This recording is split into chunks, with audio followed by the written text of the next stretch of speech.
All right, on this Thirsty Thursday, Becca and I talk about everything paranormal investigation, from our haunted bucket list to our favorite equipment and everything in between. Welcome back to Spooky Happy Hour. Yes, welcome back. But before we get into today's video, for all of those who are watching and listening, if you keep finding yourself coming back week after week just to see what we're up to, don't forget to like and subscribe and also leave a comment below and let us know what you think about this video today. But also, don't forget to hit that notification bell so you don't miss a single spooky moment. And of course, the most important part of the video, cheers. Cheers. I made a new drink today, by the way, too.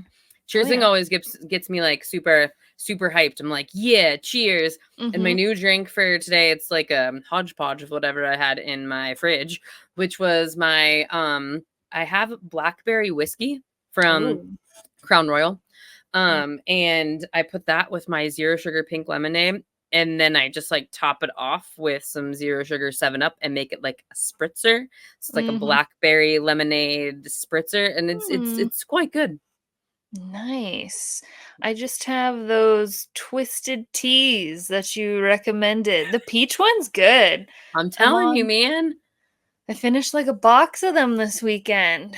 That's like, Mm-hmm. and great weather finally. It's warm here. Like, it's Yeah, her and for those of you shit. who are listening and not watching, I am so sunburned from my day on the lake today. I needed this beverage. Lake beverages are the best. I miss being lakeside. I am Yeah. pasty white as a ghost, so I just belong on this topic, really.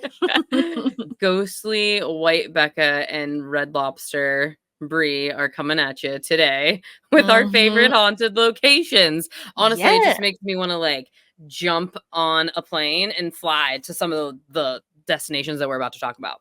I know, right? But for me, my last experience with Penhurst, flying on a plane, waiting in Yeah. airports, just teleport me already. Teleport me to San Jose, California, right in front of the Winchester Mystery House, please. Because my first location, like, come on, how could it not be? What really sparked my interest of this place, and of course, was Ghost Adventures. Mm-hmm.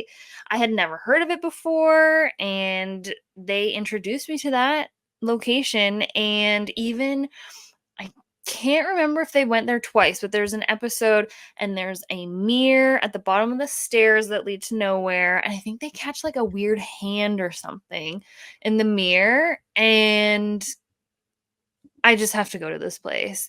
It's just so intriguing how Sarah Winchester built the building with stairs that lead to nowhere and then doors that lead to a 15-foot drop outside to a garden. And I absolutely love that it is a Victorian Gothic style mansion. I love Victorian homes. I wish I could buy one and live in one. Oh The yeah. eclectic style, they're so great. And to me, it's just like a paranormal funhouse with all of its myths and legends. I'm all for it.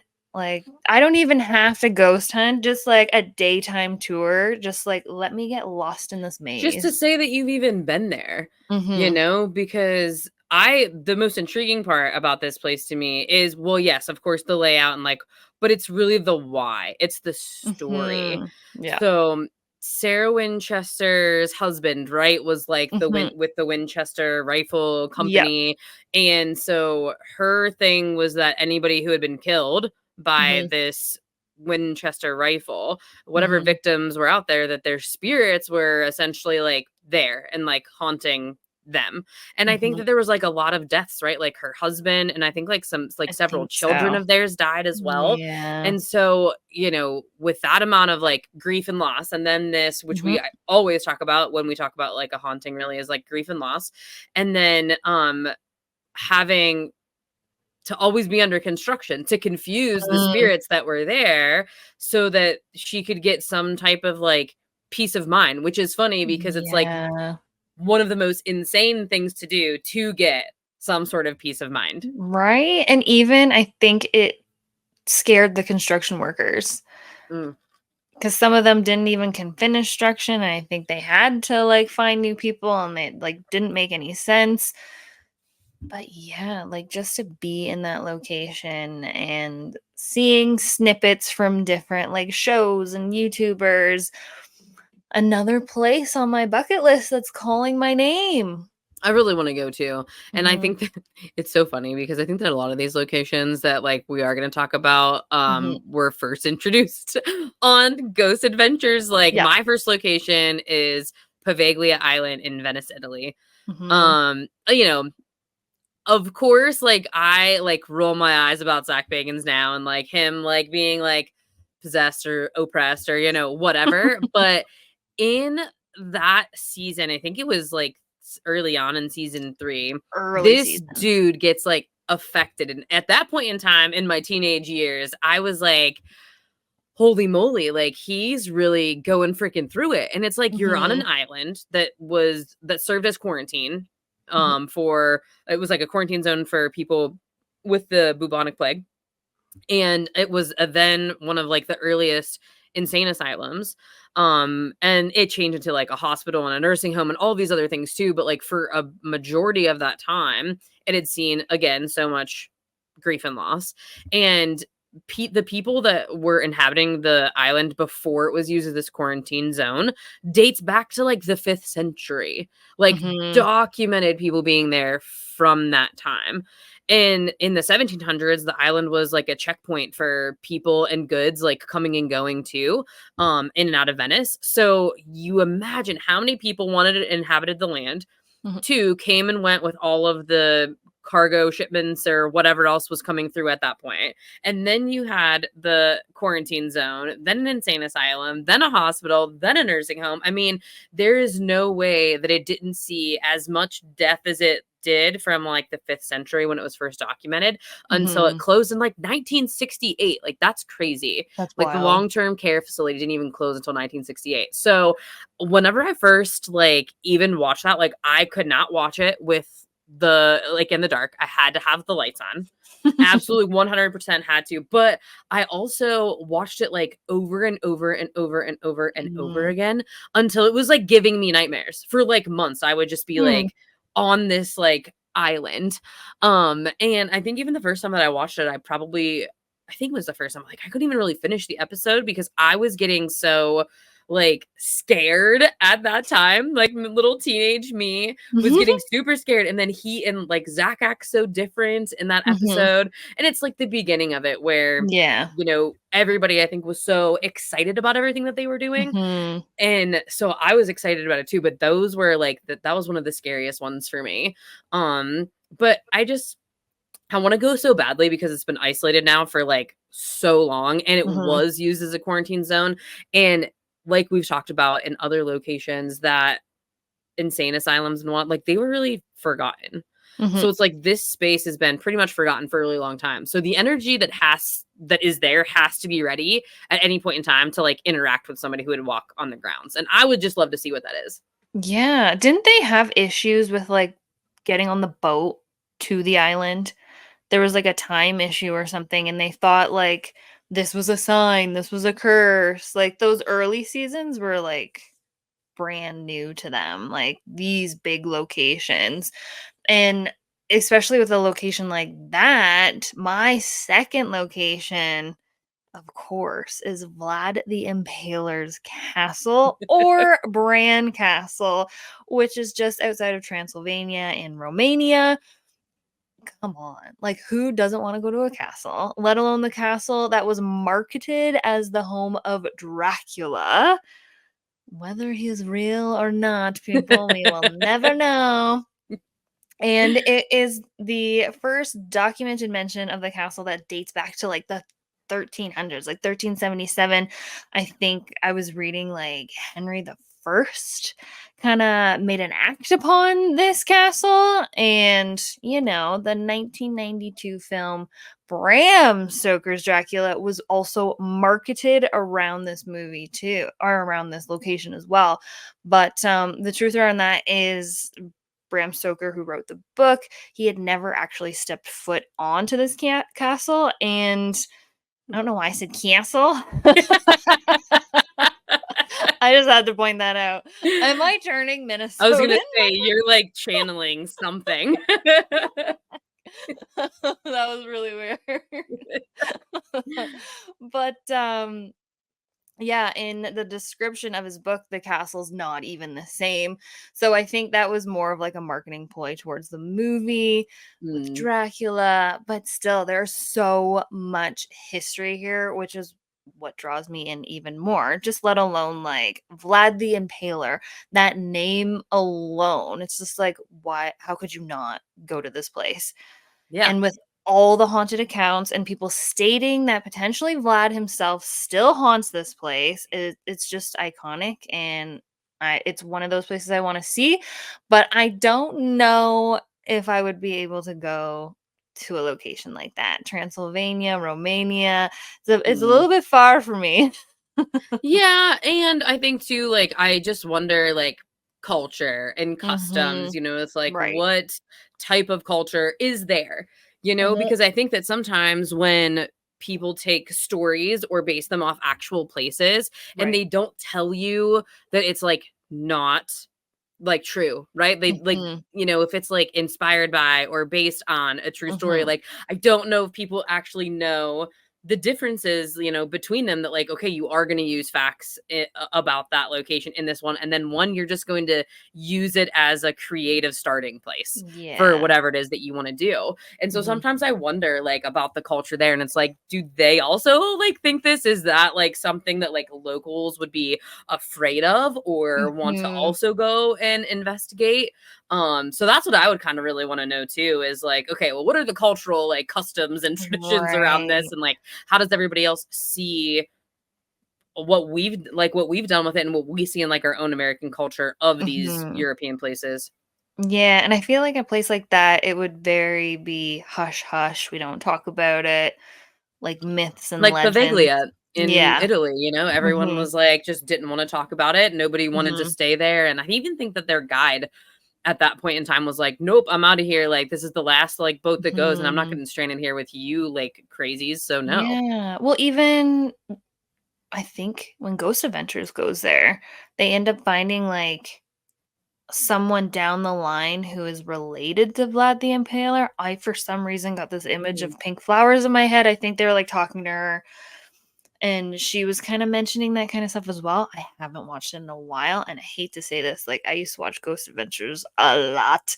I used to fall asleep to bro. it, so, like, for some reason, that image in my mind, I think they talked to someone, and I don't know if it was within the same season of Mm. Pavalia because they were kinda going to different places like that, but yeah, Yeah, I I was gonna think say, I think that they started like in the second or third season, like going to all of mhm. these different like European sites or some places they had to like travel to by plane because I know Zach doesn't do that now. Yeah, which So is, it's like, like I don't know why you wouldn't, especially just expand your horizons or like go back to these locations, especially now with how big he has become. I'm sorry, people who are listening and watching, but like it's true. Like I have to give the dude props. He knows how to market his shit.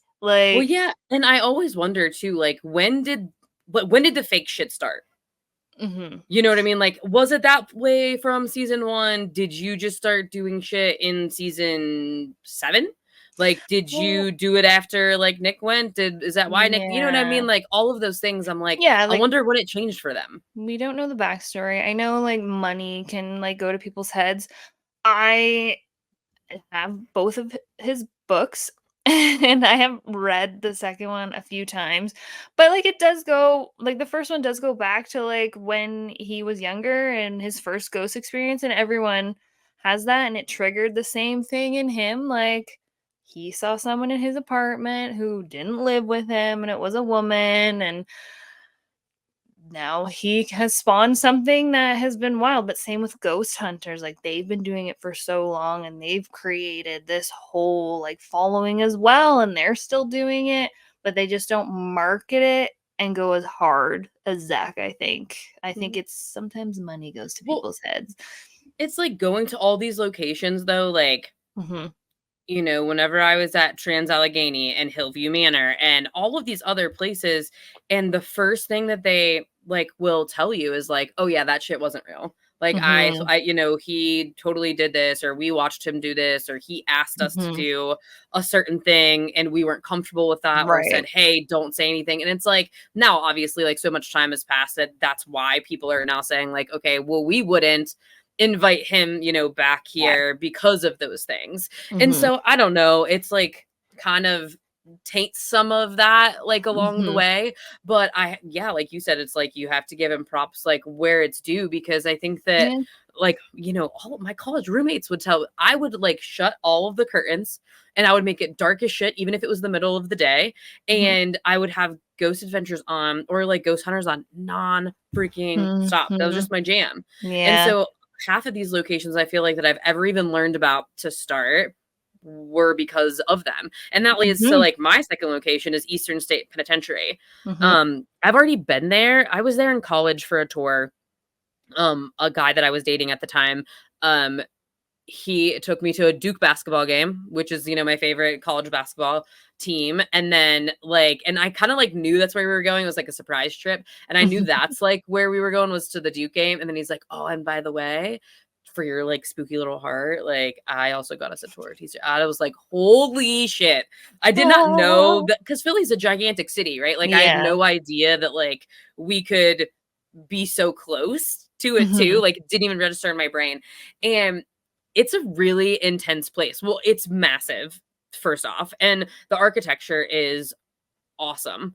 Like it is more of that like kind of gothic style. Kind of reminds me of like Moundsville Penitentiary and just that kind of style of it. And at like it's held like 85,000 prisoners, and you know, most famously like Al Capone. And so when you go, like his cell is kind of like roped off, and they made it look like it probably would have at that point in time. And he was saying at that point in time, like, oh, you know, there are these like energies and this like ghosts, or I'm tormented, or like there's a demon in here. But I also think that he had like some sort of neurological condition like syphilis or something that was also, you know, that was also could be attributed to the hallucinations maybe he was having, or maybe he really was experiencing some type of energy or some type of spirit. And he didn't die in Eastern State. You know, he was transferred out of it. But I just think prisons are such an interesting place, because if we go with the theory that we've been talking about with Courtney and Steve, our guests previously on the podcast this season, where is the manifested energy coming from? Because what more do prisoners have than time to think and to talk and to expend all of that energy into the universe, which is probably not all that positive.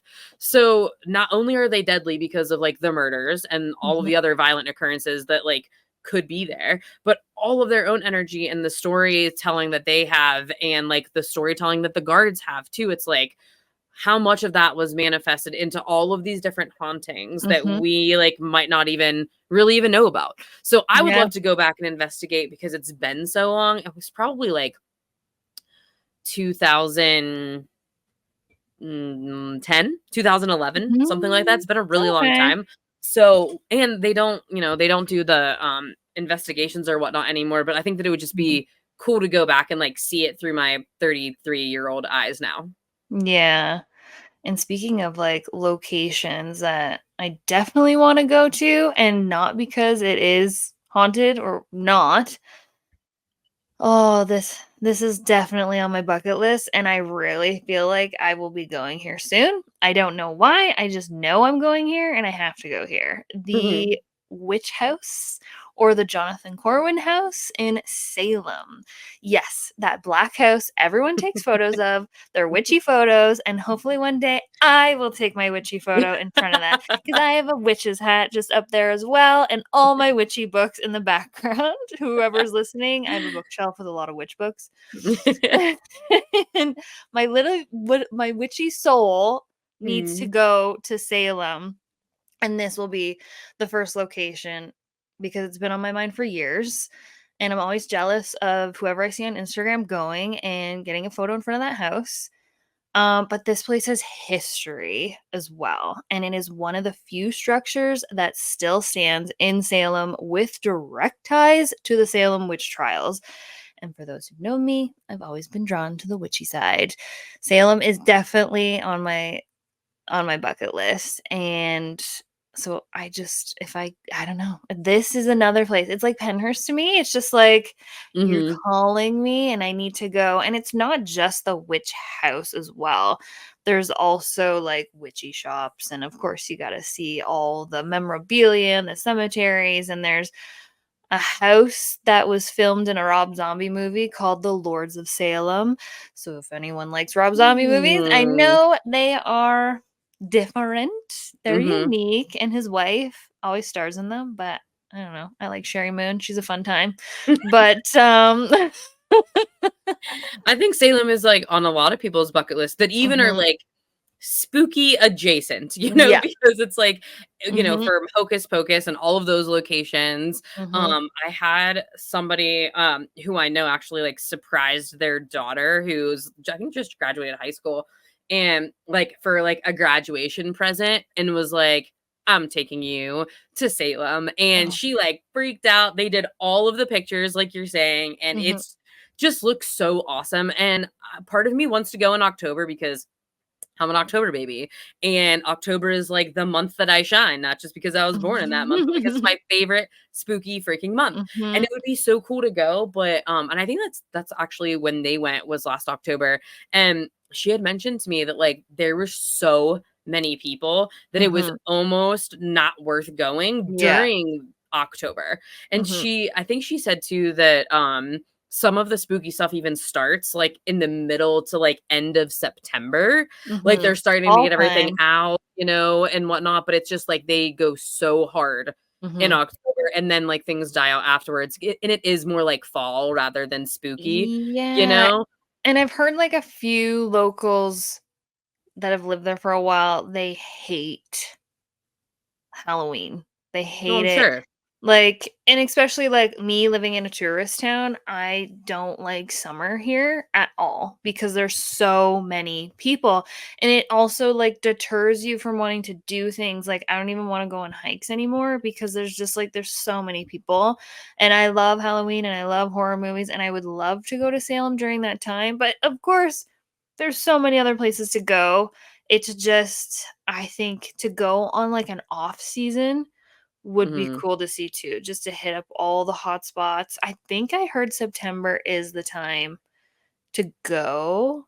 So all of you listening and watching, don't go when I Don't wanna go in go. October, right? Unless you're taking me with you. I know. I'm ever since that we've met and we've just gone to all of these different, we've gone to Penhurst, we're gonna go to the Unity in Expo in Jersey. I'm just like, can we plan 9 trips?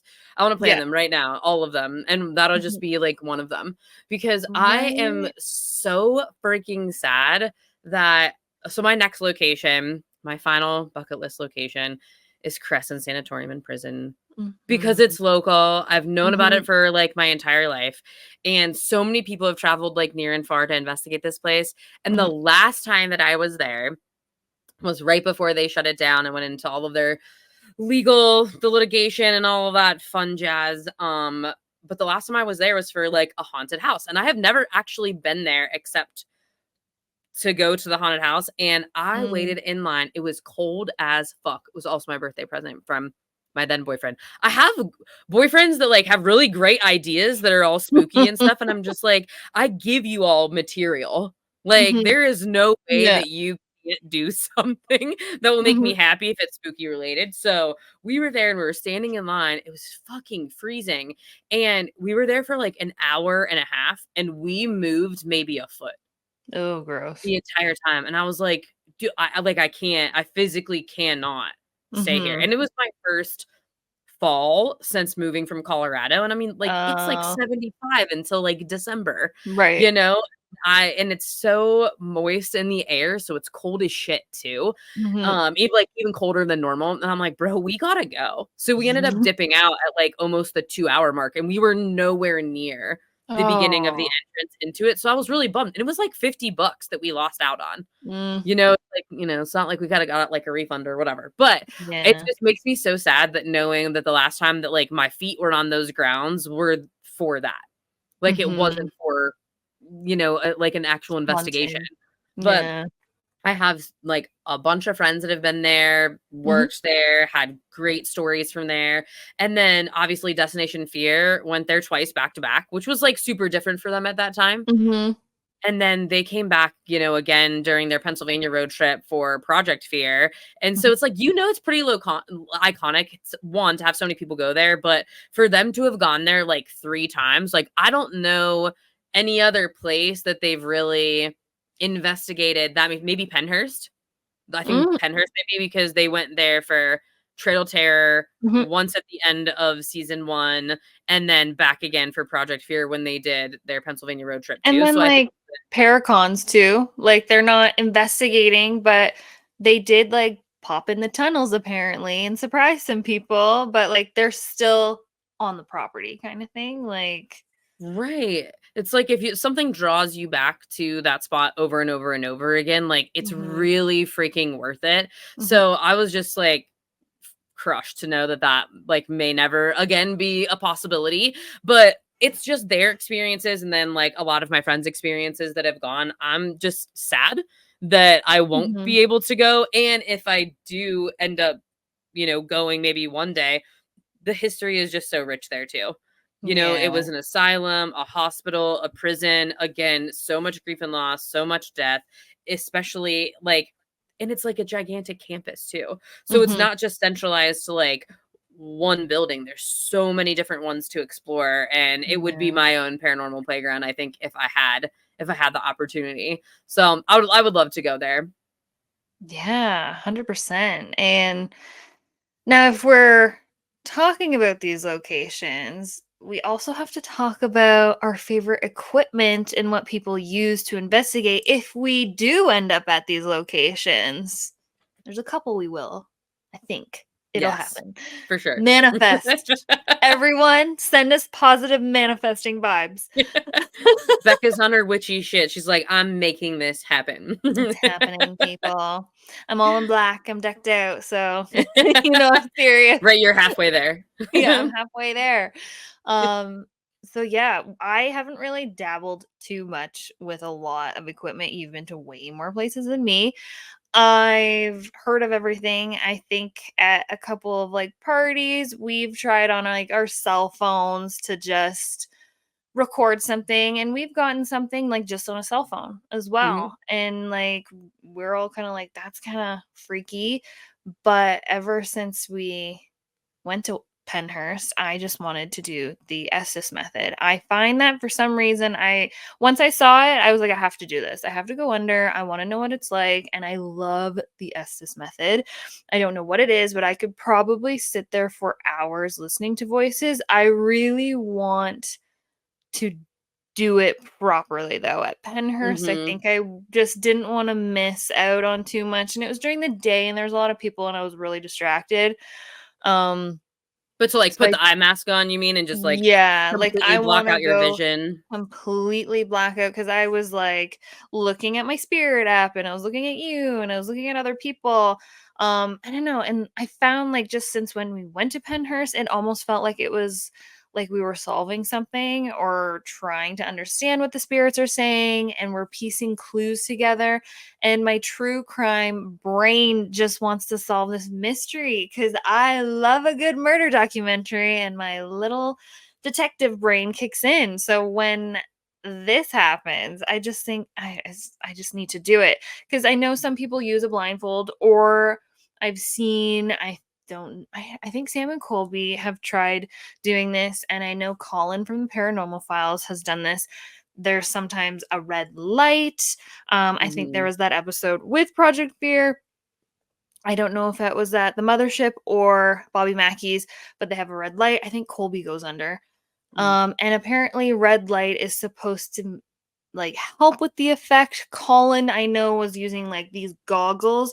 I don't think he closes his eyes, but the goggles help him, like he's seen stuff. Like he usually investigates like with his brother-in-law and his parents, and they were sitting in front of him and he could see someone standing.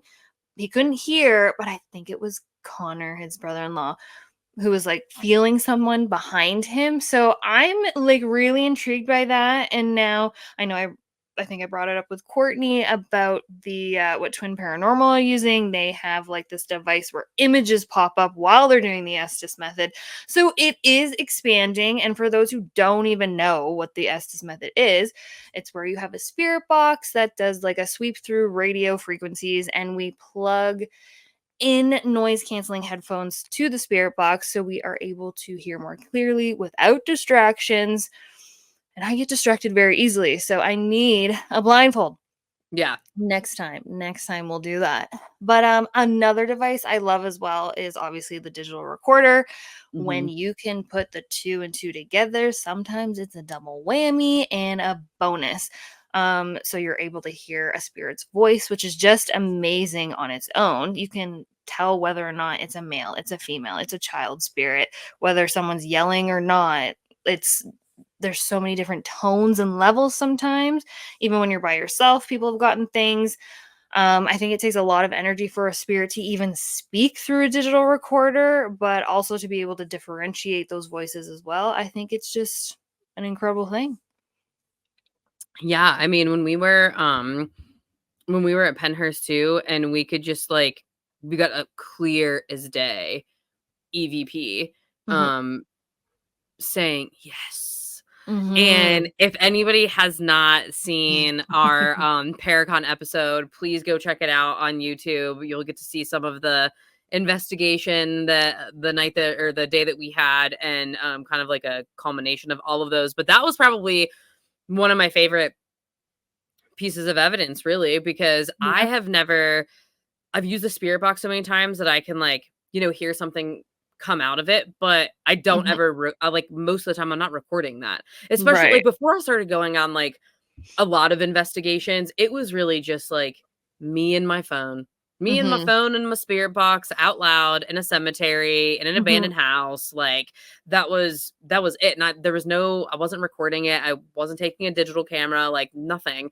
So to have something that I can tangibly hold in my hand and then play it back over and over and over and over and over again was Yeah. just like the craziest thing. And you don't have to have something wild. You can go No. get one from Walmart or Amazon or whatever, and they work just fine. And Yeah. I really loved yours too. Because Mhm. we both have the same one now, but mine's just like a model. I think that's a little bit older than yours. I think it's like one version like older than the one that you have now. But my favorite feature isn't even like paranormal related. It's the fact that it like shoots out a freaking USB that I just plug into my computer, and I Right? don't have to mess around with anything else for the most part. And I Yeah. think it has like an internal storage of like Mhm. 17 hours or something. I'm like, I don't It's a even have to put an lot. SD card in this thing. But the amount of times this woman played that EVP back was insane. Like, once we got back to the hotel, you're just like, "Listen," she was just sitting on the couch, like, just in shock. Oh yeah. Like, just in shock, and it was crazy, and then you're, like, recording it on your phone and, like, listening, like, I feel like you're trying to debunk it. We did hear other things that we did end up debunking down the road, Which is so but freaking funny. it's My so funny. description of what we heard in the Paracon episode was basically like a woman that was dying and taking her very last breath, and it ended up being me later. I just choked on my own spit. It was like we debunked it later, and Yeah. then I watched our episode when we like finally like released it, right? And I Mhm. was like, oh yeah, I want to see how all of this came together. And then I'm like cringing at myself talking about like this EBP that we thought we had. I mean, the one that we're talking about is true. Yes, like we Yeah. have one. Yeah. But we really thought that we heard the same old woman, who we thought was an old woman, saying, yes, take a deep breath. But really, it was just me. Mhm. But at least, and that's the great thing about all of these devices, we were filming ourselves. We had a third party with us as well. We did. So she also heard it. and then the digital recorder. So we were able to, and that's the great thing. Like, if we never filmed it, we would have assumed that that Oh, yeah, it would have was been her. Mhm. somebody. And that was the great part about it. And to be able to even debunk it, I know that word gets tossed around a lot, but It's necessary, like, we yeah. had the audio and we had the video. Mhm. They lined up to know that it was me and not something else, Yeah. and I think we coulda totally marketed that, right, as, like, some type of a voice, but really, like, it wasn't, and we didn't even know until a while later, and I Mhm. think that that's just the luck of the draw, the roll of the Yeah. dice, like, whatever you wanna call it, because I've been messing around with so many different types of equipment lately, Mhm. especially if I'm, like, on an investigation with, like, a paranormal team, or if Right. I'm going on a public haunt. There's so many people that have so many different things. But of Mhm. course, I really love the spirit box too. I just think it's like really hard to differentiate between like the radio frequencies and Mhm. what spirit sometimes. But I did find that YouTube, I haven't done it yet, but there is a YouTube hack where you're supposed to disconnect the radio frequencies and just have like the white kind of static noise. Mhm. But it's just like I want to do it because you see it on paranormal shows that they don't have any radio interference. There's Mhm. not like a song that plays for 3 seconds. There's not No. something that you can hear that's from an FM or an AM radio station. But my thing is like if the radio frequencies are the reasons why spirit can manipulate it, then I'm not really sure Mm. if you know what I mean? If disconnecting Mhm. the FM at least Mhm. station is going to affect their ability to communicate then. So Right. I'm not necessarily too sure about that. I would like to mess around with it, but I also don't want to break my spirit box. It's like $90 See, to replace. that, like, So I don't know why I thought of this, but that's whoever has seen, like, Transformers. Like, that's mm, how Bumblebee responds through radio, and it's always different. So maybe they are taking snippets of words from this. It's not physically like, or physically, they're not manifesting this word. It just, that's the word that they can find quickly throughout all of these like radio frequencies. So maybe it's like the bumblebee effect, I'm going to call it, I guess. Like they're just you grabbing heard it here words. for first. It's trademarked. We've coined it. It is the bumblebee Bumblebee effect. effect. But it's so different because like, and I think everybody too on the spirit box can really have it individualized to their own style, Mhm. because some people like FM sweeps, some people like AM sweeps, some people like it on 200, 250, 300. Yeah. You don't know until you've played with it enough to know like what you think gets you the best results, and that's Mhm. going to vary from person to person to person. Yeah. So I think that that's like one of my favorite like top 3 devices to use. But one that Mhm. I've gotten sincerely probably the most activity with is the mag light. Yeah. So the mag light's a flashlight that when turned very slowly on and then slowly turned back off to be in this almost in between state, it said Mhm. that ghosts can communicate by that using the sensitivity of it being so close to being on or off to turn it back and forth, or at least tap it to turn it on, tap to turn it off, to answer Mhm. simple yes or no questions. And I had such great activity whenever I was at Trans Allegheny last month because we were it's my high expectations of places. And that's slowly, it's slowly changing. It's slowly something that I have to like rein in. And we were probably investigating for 3 hours and like next to nothing happened. And I'm Right. like pissed at this point. I'm like, Oh, I I got a want text. something to I'm like hanging out in Trans Allegheny. I'm like, Becca, this place, like, it has not What lived the up to the fuck? hype so far. Fuck this place. I'm so pissed off. And then like an hour later, I'm like, oh my god, dude, I had like the best experience. So it's like kind I of was like like, "What the hell?" I mean, it can flip so easily. And like, even if you are at a location, we were there for almost 9 hours. So it's Mhm. like, even if you are at a location for that long and you're not getting anything, I think it's very easy to get super frustrated. And then it's also easy when you're reflecting on it whenever you're done to be like, okay, Mhm. and even if I did spend 9 hours of it and only 2 hours were popping, it was still popping, Mhm. and you're not going to And like be mad about that.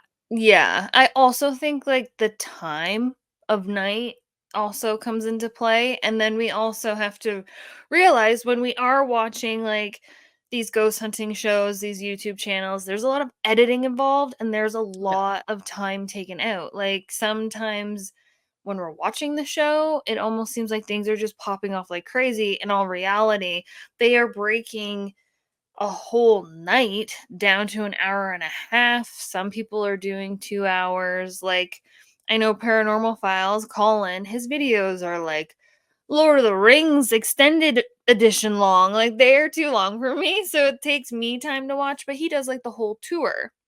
But Mm-hmm. sometimes when they're just sitting in a room and like, yeah, they're getting some EVPs, they're getting some REM pod like stuff happen, or like they're hearing stuff, but it isn't as like exciting when it's all crammed into an hour kind of thing. So, Right. For sure. And I think that people do ended up getting that like misconception because mhm, after like it was almost the 3 hour mark and it was like the first time that we got anything.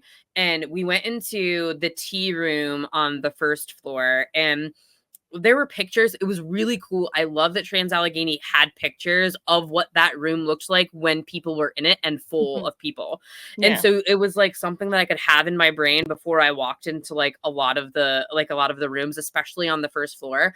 The first floor has probably more of the most like kept up or well kept up rooms. Hmm. They use a lot of that for tours to begin with as well. But we get into the tea room.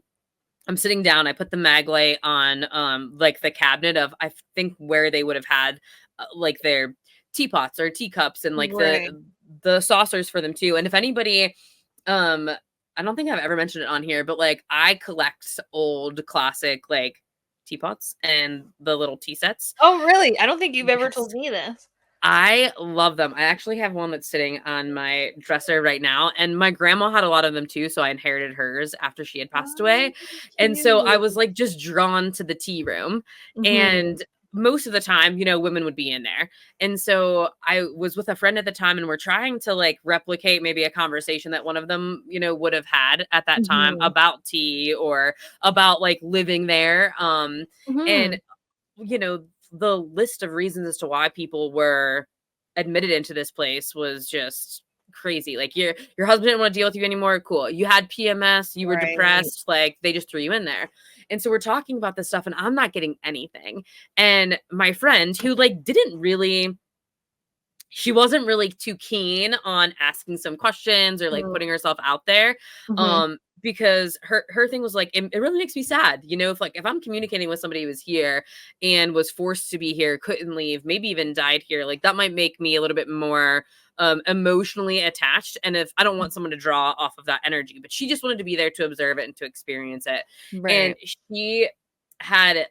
she had said to me, she's like, maybe like the she just like doesn't really like whoever's here doesn't really want to talk. And the Mhm. mag light went on for yes.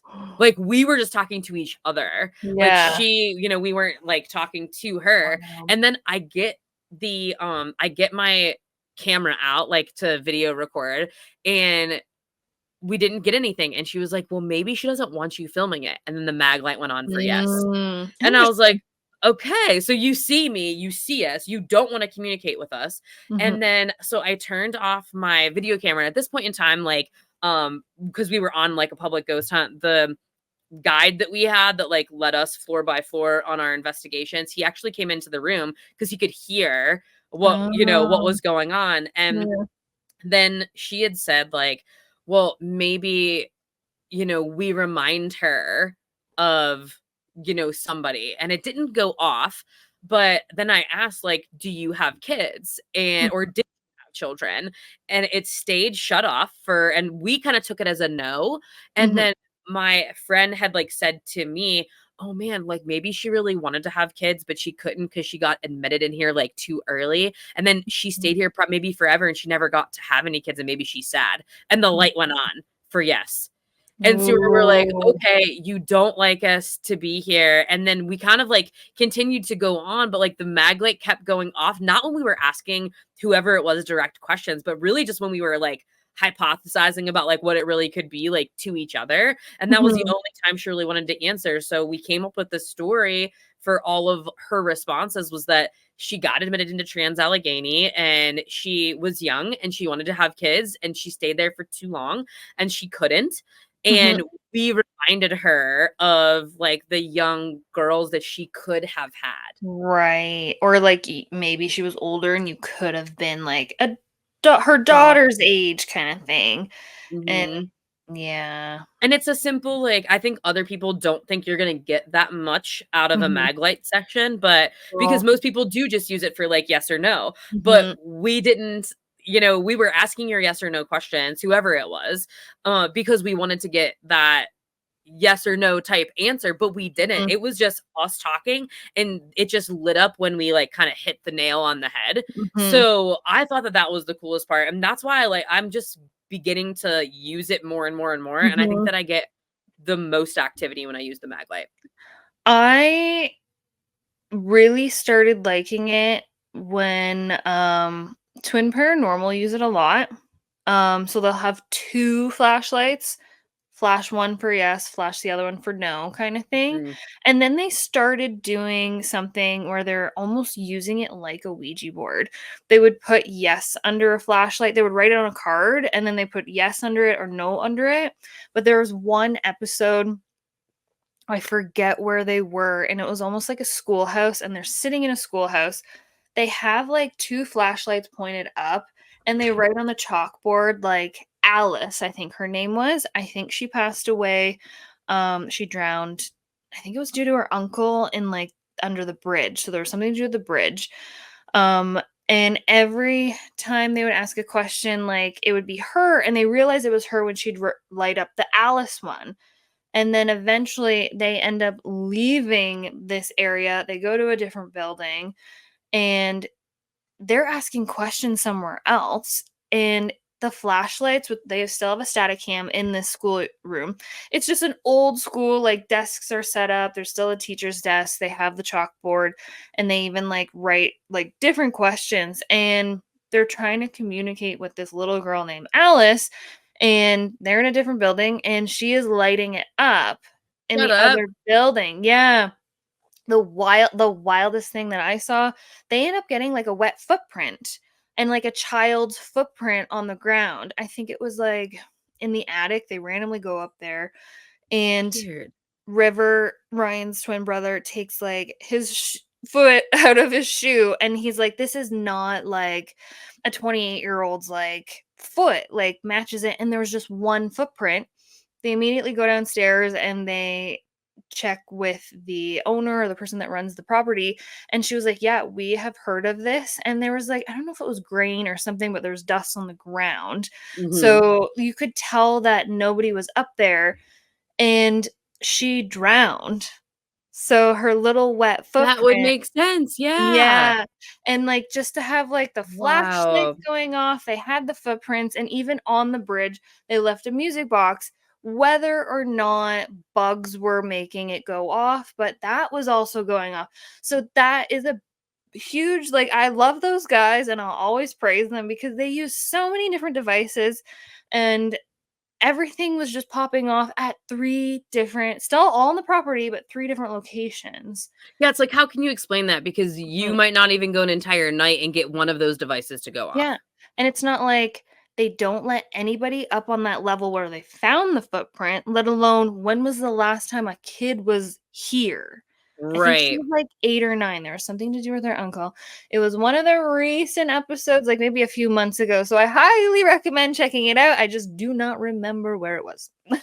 Yeah, I was gonna say, I'm gonna have to check it out now too, because I Mhm, have watched some of them at your recommendations, and I have not been disappointed whatsoever, mhm. because I it's hard to for me to like branch out when I really love a certain like stuff or a Right. certain thing or a certain person or a certain show, genre, whatever. Mhm, It's hard for me to branch out when I know I'm gonna get each time. It's like very predictable for me. But yeah, they're kind of like a sleeper. Like I really didn't right? they weren't somebody that was like totally on my radar. And then even then I was like, but every one that I've watched like start to finish that you recommended, I was like, okay, I like them. Mhm, and they keep expanding themselves. They have been to, like, some locations that other, like, ghost hunters have gone to, but then, like, of late, they've been to this random house, the Garner house. Whoever has seen that episode, it is wild. We have dolls falling off. And they also have like a little REM pod Jeep that's going off, and like, Oh, this was the one that they did was it last week that they dropped it? Is that the one that you yeah, sent to me that they had been there previously or something and yeah, then came and there's back? like Christina, there's a skeleton in her coffin downstairs. She's missing her head because of something to do with police investigation, and the head isn't even in the building. But whoever Shit. owns this house owns like 3 other properties, and each property is just nuts, and they're just regular houses. So sometimes it doesn't even have to be a huge, well-known like prison, asylum, Right. like psychiatric ward. It is just a random house, and there's random stuff that happens, and I love that kind of stuff as well. Like, I have only been to Penhurst, so my only experience is what you guys can see on our Paracon episode. But when I was investigating with you, that was during the daytime. Mhm. I would love, if I had the money, I would fork it out, or 10 people join in with me. Can we Like, get 10 people to form a spooky happy hour right? paranormal team so you can just hang Oh out my with us and go to gosh. all these investigations? Like, Totally. Like, we'll just form like a fear fam / spooky happy hour. Come on, guys. Come sounds on. good to me. But like, I really want to experience that investigating at night. I've never had the chance to do it. There's nowhere really here that I can do it.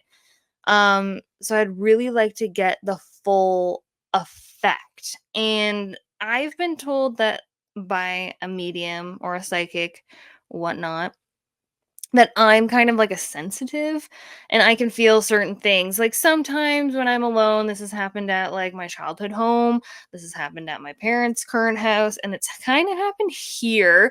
I always feel like there's somebody. It's not all the time, it's just like a come and Mhm. go kind of thing. So I don't think there's always something around. But I kind of sense certain things. So I've tried to recently like lean into more of a trusting my intuition, trusting those gut feelings. And sometimes I do think that becomes a big part of investigating as well. Even with all the devices, all of like, we can use all this stuff, but when you can also like tap into your intuition and witchy side, like someone like Patty Negri, that would be an amazing experience to investigate with her, because she never really uses the devices. She uses those dowsing rods. Mhm. Those are ones I've never tried. I I am, have them, but I've never tried them. Like, I don't know yeah. why I've just not been comfortable. Only I think it's because of the same thing that we like maybe kind of talked about with Steve, right? Like Mhm. this, like the idiomotor effect. Like, am Right. I moving them Mhm. subconsciously because of whatever I want to Right. come out of it for that question I'm asking it? I feel like I'd be completely confused though, and I'd be like, "Wait." My brain would be like, "Which way did you say yes? Which way did you say no? Wait, what?" And they'd probably just be like, "Wah," and I'd be like, "Oh my god, things are popping It's up." like no is when they break off, and then Yeah, yes is whenever they like cross over together. And then you can right. also use them in terms of like, well, what is a direction that of like where Oh, you are, and it can like point you to a direction of like where to go. right. So it's I just don't know. It's like one of those Mhm. things that I like almost I would love to do it and I also don't want to because I don't want my own subconscious to be playing tricks on me because I think it's the Yeah. same thing when you're in the moment and you're using a spirit box or you're Mhm. reviewing a digital recorder session is that like your confirmation bias is there as we've talked about very early on Mhm. in this in the first season and it's also something that like you sometimes aren't aware of because it is playing out like subconsciously and like Mhm.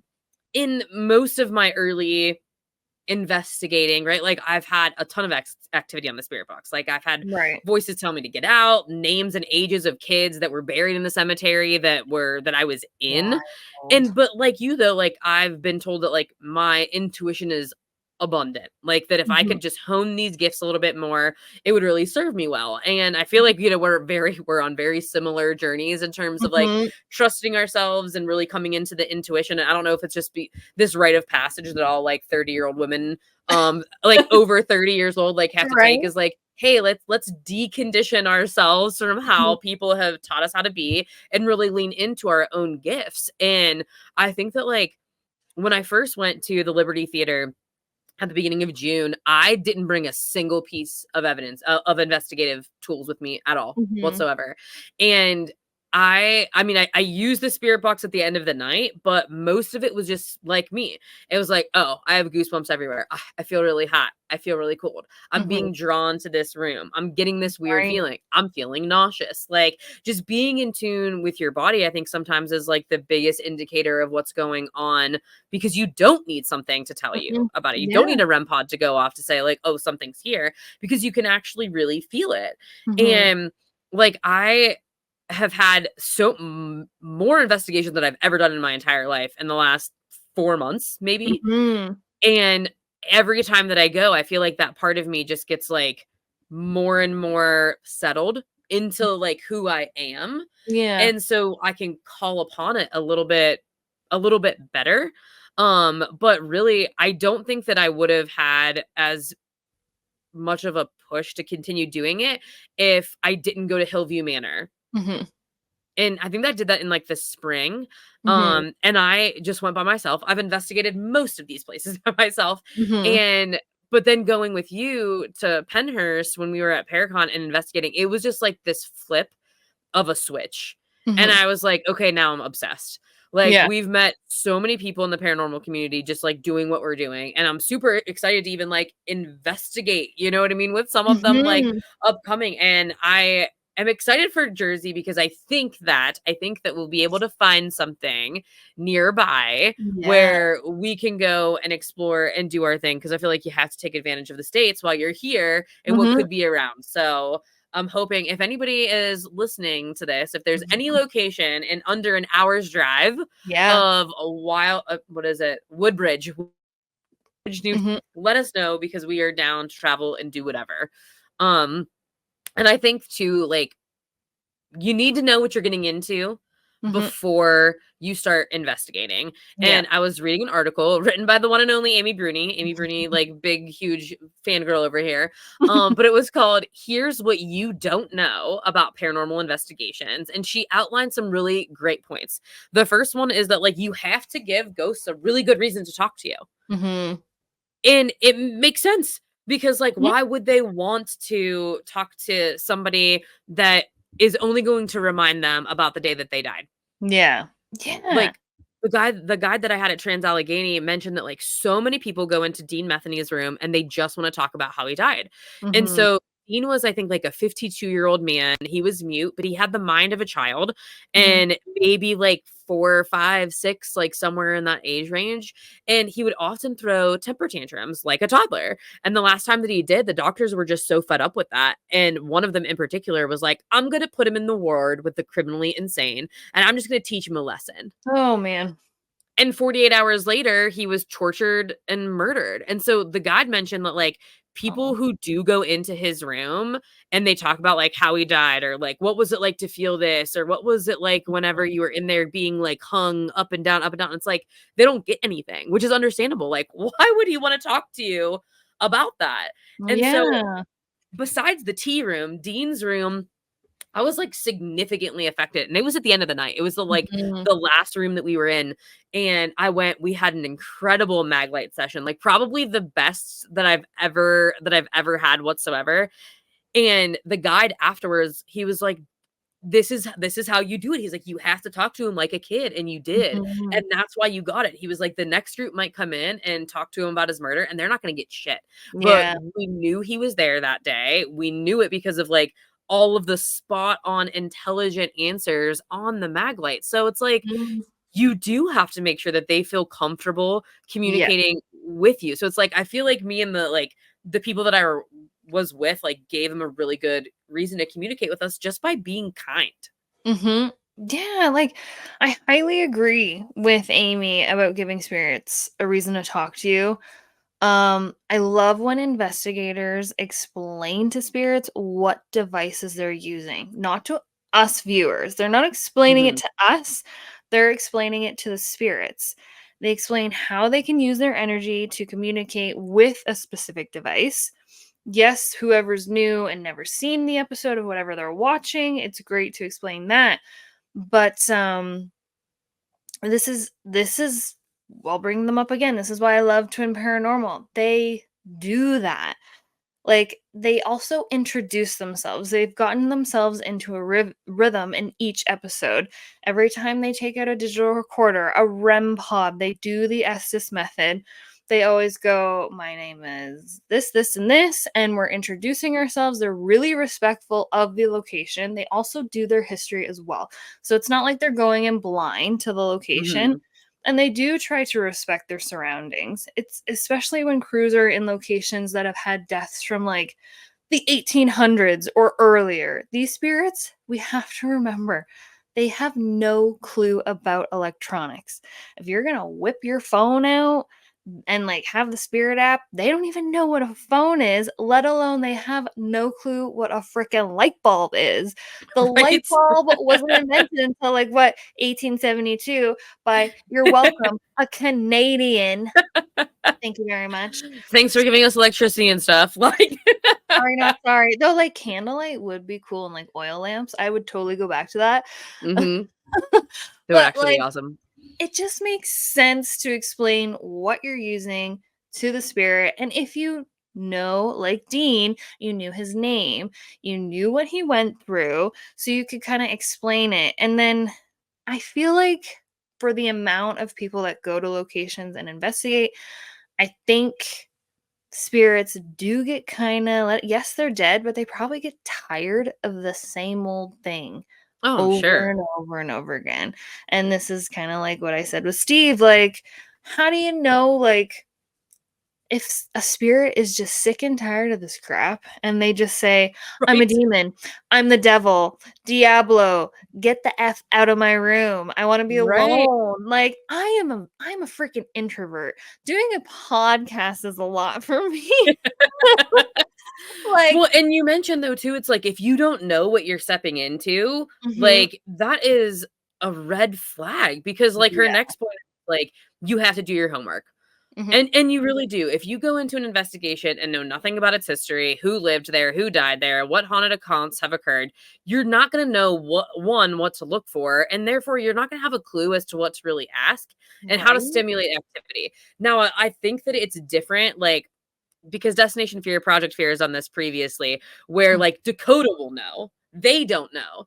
And mhm, so it's like, okay, let's see if we can pick up on something. And then yeah, sometimes they go to largely untapped locations. mhm, And that makes sense because you're in there for the first time and you're really trying to find a narrative to what's been going on. But you do have something. They at mhm, least have history to go on before that. And obviously, I love the research part of anything that I'm interested in. It doesn't even matter if it's paranormal or not. mhm, But before I go to a haunted location, I will thoroughly like watch documentaries, read articles, listen to podcasts about it because I don't want to go into a location blind pretty much no, ever.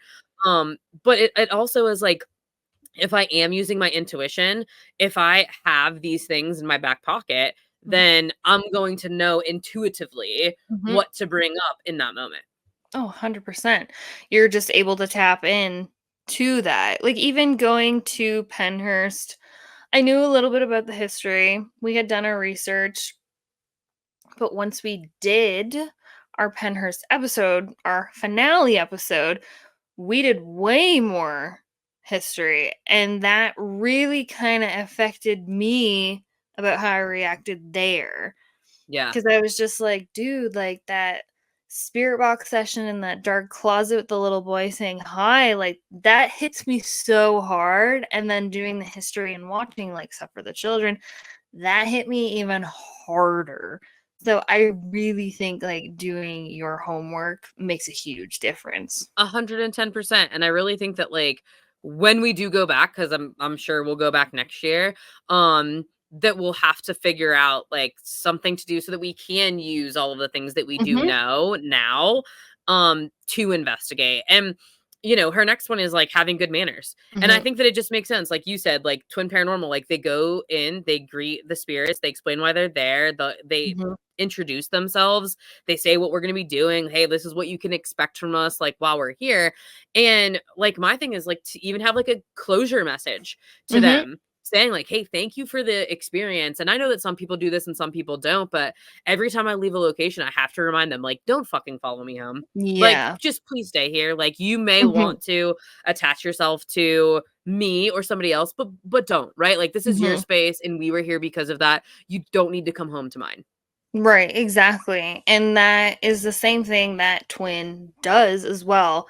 Usually at most locations that they go to, they state that whether or not you're ready to leave, we're going to open the front door. If you want to go out the front door, you leave. You don't leave with us. Once we get into our car, you don't follow us home, kind of thing.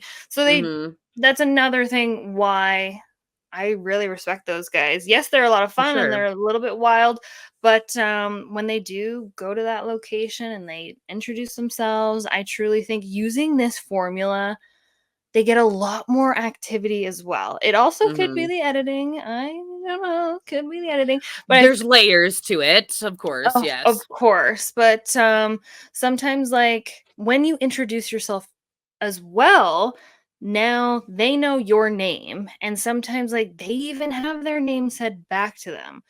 So it'll be whether or not on the Spirit app, which is controversial, but they'll also get it on the digital recorder as well.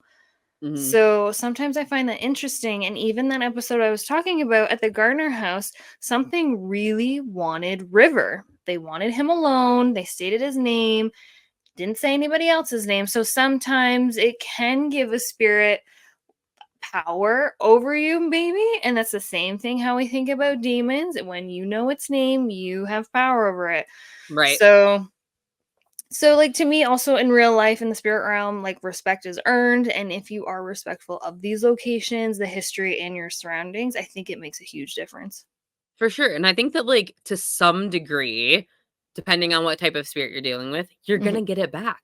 You're going to get the same type of respect back. You know, maybe you won't get scratched. Maybe you won't get pushed down a flight of stairs. Maybe you won't get screamed at on your digital recorder. Like, maybe somebody will give you the same respect because you're giving them respect in their space. And her last 2 points, I think, are really my favorites, is that, like, you might not get what you're looking for, and you might get something better than you expected. And for me, that was totally my experience when I went to investigate the Liberty Theater here in town. Like, I knew nothing of the history except, like, what I could find locally, and it wasn't centralized to, like, the theater.